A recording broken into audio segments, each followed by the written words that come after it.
सरिता की आंखों से आंसू लगातार बह रहे थे। आंसुओं से पूरा तकिया भीग गया था। मुंह से रह रहकर हिलकियां निकल रही थीं। पूरे बदन में कपकपी हो रही थी। मुंह से कोई बोल नहीं फूट रहा था। उसके हाथ बार बार अपने चेहरे पर जाते थे, जैसे वह अपने चेहरे को अपने हाथों से ढकने का प्रयास कर रही हो। बहुत कष्ट में लग रही थी सरिता। किसी को कुछ समझ नहीं आ रहा था कि माजरा क्या है। ऐसा कौन सा दुख है या बात है जो सरिता को मन ही मन कचोट रही है। वह अपना यह दुख किसी से कह क्यों नहीं रही है। आखिर उसका कष्ट क्या है। सरिता की बहू रमा उसके पैरों की ओर बैठी थी। उसने अपनी सास की भरपूर सेवा की थी और अब भी लगातार कर रही है। आज के जमाने में ऐसी बहुएं मिलती ही कहाँ हैं। सरिता खुद को बहुत सौभाग्यशाली समझती थी कि उसे रमा जैसी बहू मिली। सरिता की बेटी निशा उसका सिर लगातार सहलाई जा रही थी और उसे सांत्वना दे रही थी। मम्मा, आप चिंता मत करो, आप बिल्कुल ठीक हो जाओगी। पापा है ना, वो सब संभाल लेंगे। वो दुनिया के सबसे अच्छे पापा हैं मम्मा। उनके रहते आपको कुछ नहीं होगा मम्मा। सरिता इसी बात से तो परेशान थी। वह भी जानती थी कि उसके पति दीपक नाम के ही दीपक नहीं है, बल्कि वास्तव में कुलदीपक हैं। कोई आदमी दीपक जैसा भी हो सकता है, यह सरिता ने केवल कहानियों में ही पढ़ा था। लेकिन जैसे जैसे वह दीपक को जानती गई, उसका प्रेम उसकी भक्ति में बदलता चला गया। वह अपनी जिंदगी के उन क्रूर क्षणों को जैसे भूल सकती है जब नियति के क्रूर हाथों ने उसका पहला प्यार, पहले पति गिरीश को शादी के महज 5 साल बाद ही छीन लिया था। कितना प्यार करते थे गिरीश उसे। उसे यह याद नहीं है कि कभी गिरीश ने उसका दिल दुखाया हो, ना कभी शिकायत का मौका दिया और ना कभी कोई शिकायत ही की। भगवान उस पर इतना मेहरबान होगा, उसने कभी सोचा नहीं था। वह अपनी छोटी सी जिंदगी में कितनी खुश थी। तब निशा 2 साल की थी। लगता है कि उसकी खुद की नज़र लग गई थी उसकी जिंदगी को, उसके परिवार को। तभी तो एक दिन वह खबर आई जिसकी कल्पना मात्र से ही वह सिहर उठी थी। गिरीश मोटरसाइकिल से अपने ऑफिस जा रहे थे और पीछे से एक ट्रॉली ने उन्हें कुचल दिया था। उस दुर्दिन को वह कैसे भूल सकती है भला। उस एक घटना से उसकी हंसती खेलती जिंदगी तबाह हो गई थी और उसकी गोद आंसुओं से भर गई थी। वह निशा को अपनी बाहों में भर कर ना जाने कब तक रोती रही। बेचारी 2 साल की छोटी सी बच्ची समझ ही नहीं पाई कि उसकी मम्मा रो क्यों रही है। मम्मा को रोते देखकर वह भी जोर जोर से रोने लगी थी। साल भर बाद उसके ससुराल वाले और पीहर वाले दोनों ही परिवार के लोग उस पर दूसरी शादी का दबाव बनाने लगे थे। मगर सरिता गिरीश की यादों की छांव में ही अपना शेष जीवन गुजारना चाहती थी। उसके मन मंदिर का देवता गिरीश था, जिसकी वह दिलो जान से पूजा करती थी। उसमें अब किसी और की प्रतिमा की स्थापना नहीं हो सकती थी। वह यह बात भली भांति जानती थी और उसने इस बात को दोनों घर वालों को बता भी दिया था। मगर निशा के भविष्य का वास्ता देकर और जमाने की निष्ठुरता का हवाला देकर उसे शादी के लिए बाध्य किया जा रहा था। तभी दीपक के घर वालों की ओर से शादी का प्रस्ताव आया था। दीपक सिविल इंजीनियर था और सार्वजनिक निर्माण विभाग में जेईएन था। हंसमुख स्वभाव का लड़का था। उसकी शादी रेखा से हुई थी। एक बेटा लोकेश था जो 3 साल का हो गया था। दीपक की पत्नी रेखा का शादी से पहले एक लड़के से चक्कर चल रहा था। लड़का थोड़ा उचक्का टाइप का था। रेखा जिद पर अड़ी रही कि वह उसी लड़के से शादी करेगी, मगर घर वाले उस बदमाश प्रवृत्ति के लड़के से शादी करके उसकी जिंदगी बर्बाद होते नहीं देखना चाहते थे। दीपक उनका जाना पहचाना था और उसकी शालीनता और उसके मधुर व्यवहार के कारण वह पूरे परिवार को पसंद था, मगर रेखा को नहीं। रेखा को शरीफ आदमी पसंद नहीं थे। उच्छृंखल, उद्दंड, शैतान टाइप के आदमी पसंद थे। रेखा के घर वालों ने उसकी शादी दीपक से कर दी। शादी के बाद भी रेखा अपने प्रेमी से मिलती रही। खुद रेखा को पता नहीं था कि लोकेश दीपक का है या उसके प्रेमी का। वह तो सपनों की दुनिया में ही रहना चाहती थी और अपने जीवन में फिल्मी स्टाइल का रोमांस चाहती थी। दीपक एक कुलीन लड़का था जो अपने हदों को जानता था। अपनी ओर से दीपक ने रेखा को सर्वश्रेष्ठ देने का प्रयास किया था, मगर जिन्हें नाले में लोट लगाने में आनंद आता हो, उन्हें गंगा जी में डुबकी लगाने में कैसे आनंद आएगा।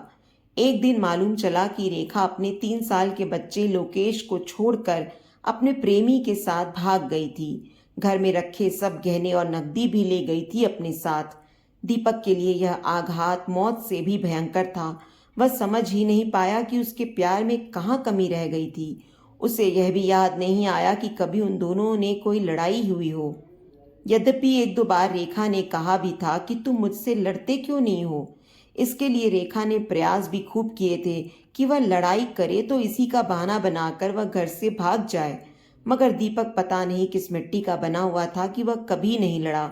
यहाँ तक कि जब रेखा ने उसके मम्मी पापा से अलग होने की बात जानबूझकर की तब भी वह चुपचाप अलग हो गया था, मम्मी पापा की इच्छा के विपरीत। इससे रेखा बहुत अपसेट भी हुई थी क्योंकि इससे उसका काम तो नहीं बना ना। वह खाने में जानबूझकर नमक कम या ज्यादा डाल देती थी जिससे दीपक कुछ कहे, मगर दीपक बिना शिकायत के खाना खा लेता था। रेखा को बड़ा अफसोस था कि दीपक उसे भागने का ना तो कोई बहाना दे रहा था और ना ही कोई मौका। इस पूरे समय में वह अपने प्रेमी से भी मिलती रही और फिजिकल भी होती रही। लोगों ने दीपक को यह बात बता भी दी थी। खुद रेखा ने किसी को कहते हुए सुन भी लिया था, मगर दीपक ने न कोई रिएक्शन दिया और न ही उससे कुछ कहा। उस दिन वह कितनी निराश हुई थी। वह इससे ज्यादा गंदी बात तो अब और कुछ हो ही नहीं सकती थी, मगर दीपक फिर भी खामोश बना रहा था। अब तो भागने के सारे रास्ते भी बंद हो गए थे। लोकेश 3 साल का हो गया था। दीपक की इच्छा थी कि एक बेटी पैदा हो जाए तो परिवार पूरा हो जाए, मगर रेखा उसकी बात कैसे मान लेती। उसे चिढ़ाने के लिए वह अभी इसे टालना चाहती थी। हालांकि दीपक ने कोई जोर जबरदस्ती कभी की ही नहीं, मगर रेखा को यह बहाना जरूर मिल गया भागने का, और वह एक दिन भाग निकली। दीपक की दुनिया उजड़ गई थी। जिसकी बीवी अपने प्रेमी के साथ भाग जाती है, ऐसे आदमी का क्या हश्र होता है, यह कोई दीपक से समझे। ऐसा आदमी एक जिंदा लाश बनकर रह जाता है। लोग उसे जगह जगह से कचोटते हैं, उसकी खाल उधेड़ लेते हैं, जख्मों पर नमक छिड़कने का कोई मौका नहीं छोड़ते हैं। दीपक भी एक जिंदा लाश की तरह जी रहा था अपने बेटे लोकेश के लिए। जब दीपक के पास सरिता का प्रस्ताव आया था तो उसने अपने बेटे लोकेश के भविष्य को ध्यान में रखकर सरिता से मिलने का मन बनाया। किसी परिचित के घर दोनों की मुलाकात करवाई गई। सरिता को वह प्रथम मुलाकात अच्छी तरह याद है जब दीपक ने कहा था, सरिता जी, मैं यह विवाह अपने लिए नहीं कर रहा हूँ, बल्कि अपने बेटे के लिए कर रहा हूँ। मुझे एक पत्नी की नहीं, मेरे बेटे के लिए एक माँ की ज़रूरत है। मेरी पत्नी मुझे छोड़कर जा चुकी है। इससे आप अंदाज़ा लगा सकती हैं कि मैं एक अच्छा पति साबित नहीं हुआ हूँ। आप इस बिंदु पर अच्छी तरह सोच समझकर ही अपनी राय प्रकट करना। मेरे घर वाले मेरी तारीफों के पुल बांधेंगे, जो उनका कर्तव्य भी है। सभी के घर वाले ऐसा ही करते हैं, इसमें गलत कुछ नहीं है, मगर आप उस जाल में मत फंस जाना। सोचने के लिए पूरा वक्त लेना। हाँ, 2 बातों का मैं विश्वास अवश्य दिला सकता हूँ आपको, यदि आप मुझ पर विश्वास कर सकती हैं तो। एक बात तो यह कि मैं अपने पति होने का कभी हक नहीं जताऊंगा, और दूसरी बात यह कि मैं लोकेश और निशा में कभी भेदभाव नहीं करूंगा। दोनों की परवरिश में कोई अंतर नहीं होगा। अब फैसला आपको लेना है। सरिता, जो अपने मन मंदिर में गिरीश की मूर्ति को लिए घूम रही थी, दीपक की बातों से इतनी प्रभावित हो गई कि उसने उसी दिन ही हाँ कह दी थी। उसने दीपक की आंखों में सच्चाई, भोलापन, मासूमियत, ईमानदारी देख ली थी। उसे लगा कि निशा को अब एक पिता की छत्र छाया मिल जाएगी, और सबसे बड़ी बात कि दीपक पति होने का कभी हक भी नहीं जताएगा। यह बात उसके मन को छू गई थी। दोनों की शादी हो गई, दोनों बच्चों को अब मम्मी पापा मिल गए थे। सरिता शुरू शुरू में सहमी सहमी सी रहती थी और संकोच भी करती थी, लेकिन दीपक के निर्मल व्यवहार ने उसकी सारी शंकाएं निर्मूल कर दी थीं। धीरे धीरे सरिता के मन में दीपक के लिए प्यार उमड़ने लगा था।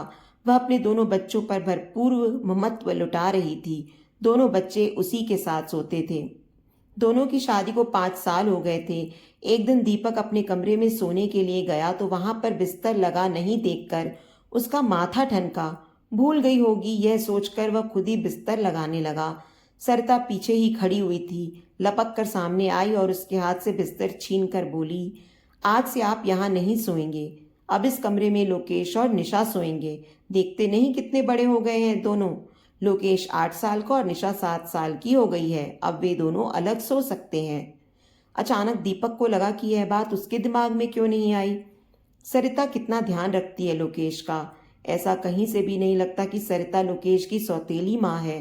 पहले तो वह भी शंकित था एक सौतेली माँ को घर में लाकर, मगर जिस तरह से सरिता ने लोकेश को अपने बेटे से भी बढ़कर प्यार दिया तो उसका सारा डर जाता रहा। वह भी निशा को अपनी बेटी की तरह ही प्यार करता था। दोनों बच्चे भाई बहन की तरह हिल मिल कर रहते थे। अरे हाँ, मैं तो भूल ही गया था। देखा कितना भुलक्कड़ हो गया हूँ आजकल। ठीक है, दोनों बच्चे इस कमरे में सो जाएंगे और मैं अपना बिस्तर बाहर बरामदे में लगा लेता हूँ।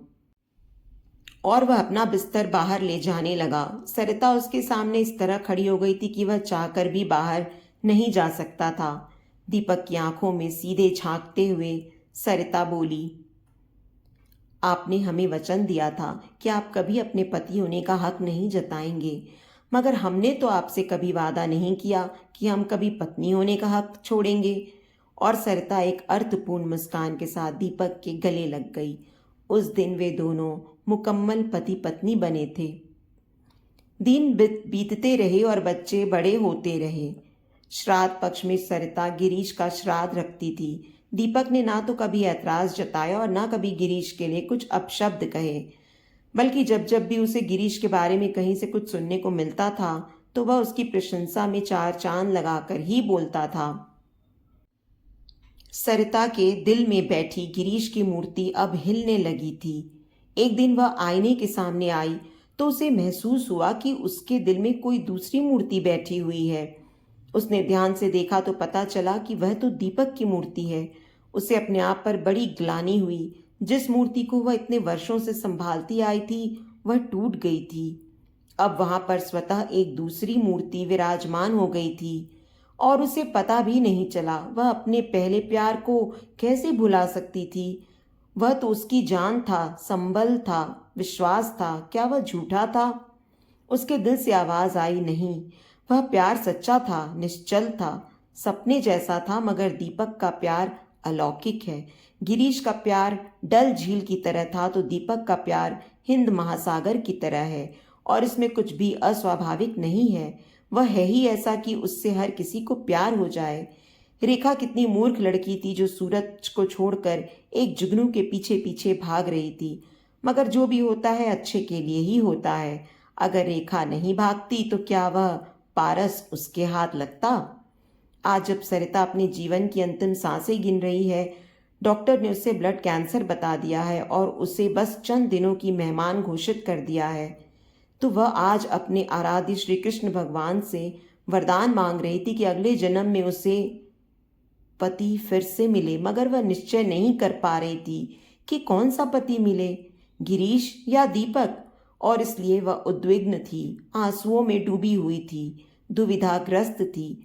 तय नहीं कर पा रही थी कि वह किसे ज्यादा चाहती है, गिरीश को या दीपक को। इसलिए वह लगातार रोई जा रही थी। तभी दीपक आया और उसका सिर अपनी गोद में रखकर बोला, ये क्या हाल बना लिया है सरिता तुमने? ऊपर से जब गिरीश जी तुम्हें इस हाल में देखेंगे तो क्या सोचेंगे? कहेंगे कि उनकी अमानत को मैंने संभाल कर नहीं रखा। मैं भी कैसा आदमी हूं जो इतना सा भी नहीं कर पाया। मैं क्या जवाब दूंगा उन्हें, तुम ही बतलाओ। दीपक इससे आगे बोल नहीं पाया था, उसका गला भर आया था। सरिता ने अपना हाथ उसके होठों पर रखते हुए कहा, आपने मेरी दुविधा मिटा दी है नाथ। मैं इतने सालों तक मृग मरीचिका की तरह भटकती रही, अपने भूत में ही जीती रही, जबकि मेरा वर्तमान भूत से ज्यादा हसीन है और भविष्य और भी सुनहरा होने वाला है। मगर मैं अल्पबुद्धि नारी अपने प्रभु को पहचान ही नहीं पाई। आज मुझे मेरे प्रभु के दर्शन हो गए हैं। अब मेरे मन में कोई दुविधा नहीं है। अब मैं चैन से मर सकती हूँ। बस एक बार मुझे अपने चरण स्पर्श करने का अवसर दे दो। मैं हाथ जोड़कर आपसे विनती करती हूँ कि मुझे अगले जन्म में भी अपनी पत्नी होने का सौभाग्य प्रदान कर दो स्वामी। यही मेरी अंतिम इच्छा है। और सरिता दीपक के चरणों की ओर झुकी, चरण स्पर्श किए और वहीं लुढ़क गई।